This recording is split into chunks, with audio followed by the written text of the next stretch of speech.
Okey geng, ini dia enjin Hangkai 2 stroke 12 horsepower. Hangkai ni made in China. Tu dia. Right. So enjin baru sampai daripada kedai Orange. So ni first kita running lah. Lagi running dulu. Running start. Okay, so far dia punya enjin bunyi dia pun tak terlalu kasar, semua je, tak terlalu bising lah. Right. So function sama je macam enjin Yamaha, soket pun sama macam Yamaha juga. Okay, pakai soket minyak dia. Spark plug pun pakai dua. Jom tengok bahagian dalam dia.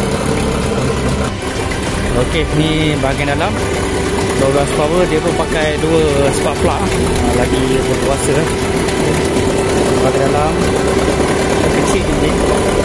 So 12 power ni kali kita review komen-komen yang dah pakai, kuasa dia, kekuatan pelacuan dia lebih kurang sama macam Yamaha 9.8 horsepower kekuatan dia. So dia punya case free kat sini ya. Kalau biasa Yamaha kat sini ni kat sini ya. Dan matikan enjin dia kat sini ya.